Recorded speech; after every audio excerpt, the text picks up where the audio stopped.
o que fazer, né, quando o cliente coloca preço no nosso trabalho?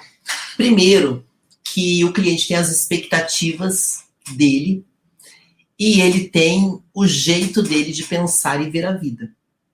Se ele não consegue reconhecer o valor do seu trabalho, é porque ele não está vendo valor naquilo que você faz. Primeira coisa, o que você faz está agregando valor para o cliente?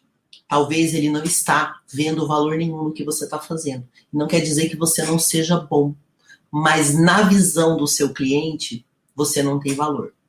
Agora, existe aqueles clientes, e isso é um perfil de cliente, que tenta desmerecer o seu trabalho para pagar menos. Isso também acontece. E não fique chateado com o seu cliente se ele fizer isso. Essa é a percepção dele da vida. Mas você tem que ter uma clareza do seu valor. E quando eu falo uma clareza do seu valor, é inclusive uma clareza de reconhecer se o seu trabalho não está bom o suficiente. Porque tem muitos profissionais que têm uma percepção totalmente distorcida da realidade.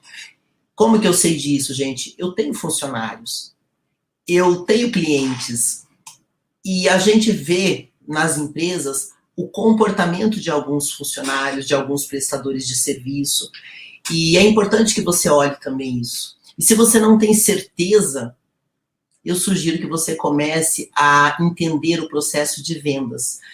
Tem alguns livros que falam de vendas, e muitos livros falam muito de técnicas de venda. Só que vendas têm um fundamento. Então, quando o cliente quer dar preço no seu trabalho, é porque ele não reconhece o seu valor. Isso você pode pegar como uma referência clássica. Agora, você precisa começar a entender por que ele não reconhece o seu valor. Qual é a visão que ele tem de você? Isso vai te ajudar a não se chatear e não perder tempo negociando com alguém que não vê o seu valor. Porque isso vai acontecer em algum momento. E se está acontecendo com você agora, você não tem que ficar se esforçando para convencer a pessoa a te pagar pelo teu trabalho. Não tem sentido, né? Então, primeira coisa importante, tenha uma clareza do valor do seu trabalho e comece questionando qual a percepção que seu cliente tem de você. E se você não sabe, pergunta. Aí vai uma regra de vendas, inclusive eu vou até sugerir 2 livros hoje, porque eu sempre acredito que estudando a gente evolui mais e treinando a gente pratica o que a gente aprende nos livros. Tem um livro de vendas que ele é muito simples de ler, tá? Chama 30 Minutos, ele é da Clio Editora. Gente, para quem tem preguiça de ler coisas mais profundas, esse livro traz dicas práticas e não quer dizer que é menos valoroso. Ele é ótimo, esse livro, e ele tem um item, que é o item da comunicação, que se chama ouvir. Eu sou comunicadora e é muito comum que as pessoas me ouçam falando muito. Mas, se você me ver negociando um dia, você vai se assustar um pouco. Porque eu pergunto muito e falo pouquíssimo com o meu cliente. Não perco tempo com reuniões longas e nem apresentações enfadonhas. Eu pergunto, escuto e faço a minha proposta. Simples assim. E se o cliente tiver dúvidas se o meu trabalho é bom, eu dou para ele uma garantia irresistível. E eu vou dividir isso com vocês. Então, se você está passando por essa situação que o cliente quer dar um preço no seu trabalho, exercite o que está nesse livro, que é o tema ouvir, onde você vai aprender a melhor maneira de você fazer perguntas. Mas nesse trecho do livro, que ele é bem mais detalhado aqui, você vai aprender como fazer essas perguntas, como você avaliar a sua negociação e como você fazer perguntas que ajudem você a vender. Mas eu vou explicar isso na prática. Eu só estou sugerindo o livro porque é uma maneira de você se aprofundar um pouco mais. E eu vou contar a minha experiência pessoal de ter passado por isso, tá?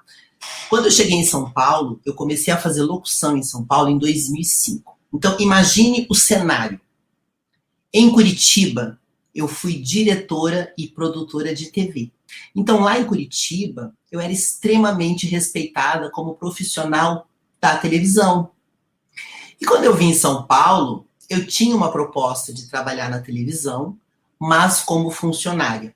Algo que eu não queria e não quero até hoje porque eu não gosto. Não tenho nada contra as pessoas serem funcionários CLT. Nós precisamos de funcionários CLT, mas não é o meu perfil.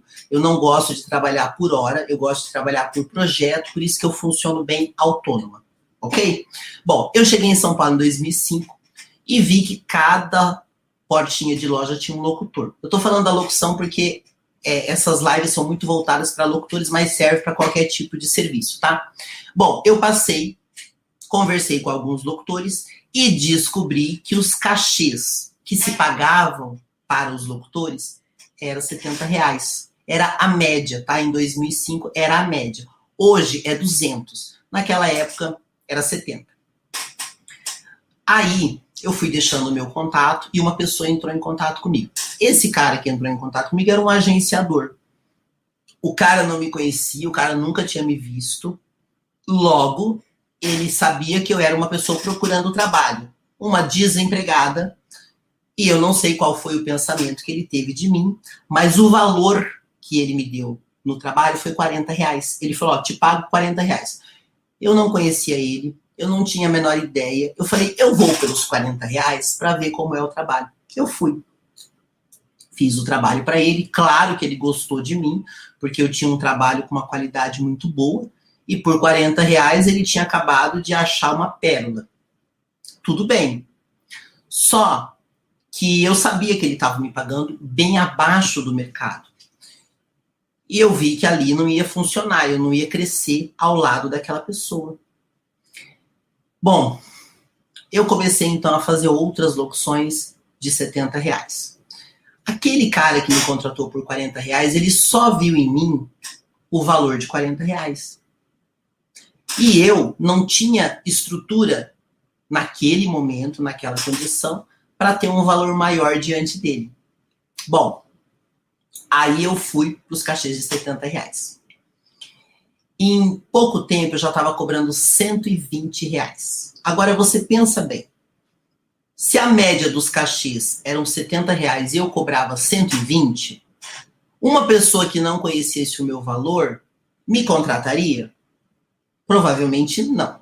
O que acontecia quando as pessoas me ligavam, porque pegavam o meu contato e eu falava que era 100, R$120?